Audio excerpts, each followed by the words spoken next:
Today, I'd like to share 9 communication tips that make you more attractive to the opposite sex.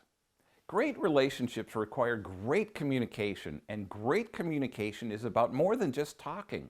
It's about being interesting, it's about being interested, and it's about being able to read people. Communication is such an important part of great relationships that I devoted nearly 3 complete chapters to the subject in my book, Dating Backward. Use these tips to make your communication better. Just because you think something is funny doesn't mean someone else will. Most of us have a pretty good sense of humor, and many of us find the same things funny. But every once in a while, you'll find someone that doesn't share your sense of humor. Some people are just socially awkward and may have no filter for things coming out of their mouths. You have 2 options. You can politely inform the offender that you didn't see the humor in their comment or joke, or you can politely excuse yourself. If you happen to be the offender, you should learn to share your humor only with those closest to you. Spare the rest of us the discomfort. Just because you think something is repulsive doesn't mean that someone else will. Just like a sense of humor, not everyone will share your sense of morals and values. Learn to pay attention to the conversation, and if it's not a conversation you want to take part in, politely excuse yourself. Don't get all bent out of shape just because they said something you found offensive.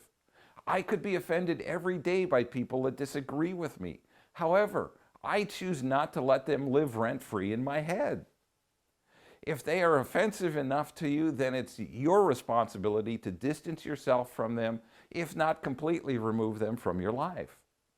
Not everyone shares your interests or passions, nor should you expect them to. We all have things that we're passionate about.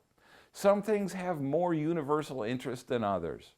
I have great friends that are very much into cars, restoring cars, showing cars, and generally talking about cars.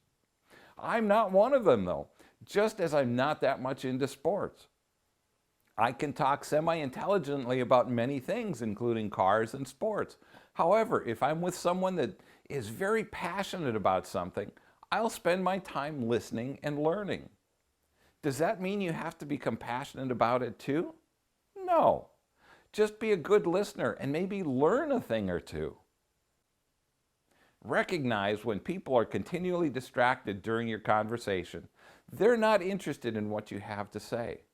We all know people that are as boring as the day is long. There's just no intellectual connection, and it becomes very difficult to carry on a conversation with them. You're not going to connect with everyone you talk to, nor should you expect to. When you're talking to someone that seems very distracted during the conversation, take that as a cue to end it. It's not a personal judgment or rejection. It's just a sign they aren't into the conversation for any number of reasons, including things that are going on in their life that you don't know about. Never make a conversation all about you unless asked. I'm sure you've met people that only want to talk about themselves and their opinions. How uncomfortable was that? I mean, it's okay for a very short time, but there comes a point where it's no longer interesting. Don't be that person.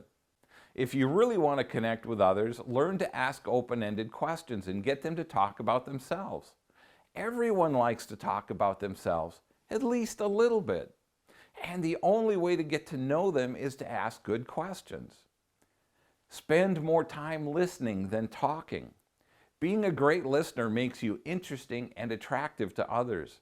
If you think about it, it sounds counterintuitive, but it's true. Science shows that some of the best listeners make some of the best friends. Part of great listening is to be attentive and ask questions. When you are a great listener, you will naturally be more attractive to others. Learn to ask great questions to get people to open up about themselves. If you're truly interested in getting to know someone, you have to learn to ask great questions. And as just mentioned, shut up and listen. You can learn so much by listening to someone. Ultimately, you'll discover what's truly in their hearts, if you listen closely. Most of the time, it's in the words they use. Other times, it will be in their body language or their facial expressions. Learn to recognize subtle changes in posture and facial expressions, plus the words they use, and you will often see deep into their heart and soul. When you get good at this, you'll quickly be able to tell whether someone is worthy of your attention. Opinions are like belly buttons. Everyone has one. Don't be offended if someone's opinion differs from yours.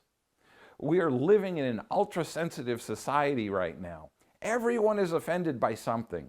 I know I am, but I don't necessarily share that with anyone other than those closest to me. And even then, I've gotten to the point that I choose not to say much. Maybe with age, I'm becoming more jaded every day.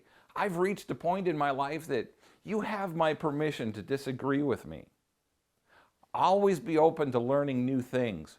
The sharing of ideas is what makes us able to learn and grow as people. Just don't try to force others to believe what you believe, and they'll usually give you the same respect in return. Remember, your opinion is only important to you. Speak with confidence. When you can speak with confidence, you automatically become more attractive to the opposite sex.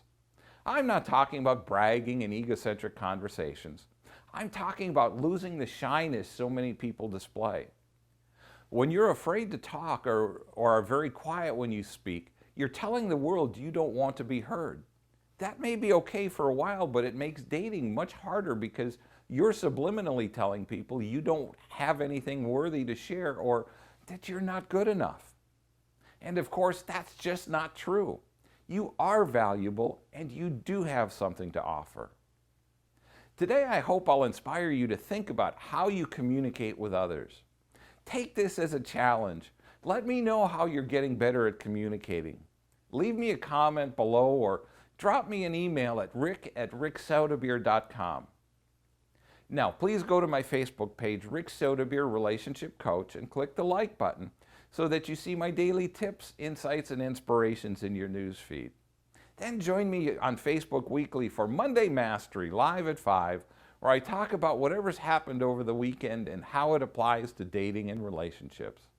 If you like this video, please click the like button, subscribe to my channel, and share with your friends. Thanks for watching. Have a great and blessed day.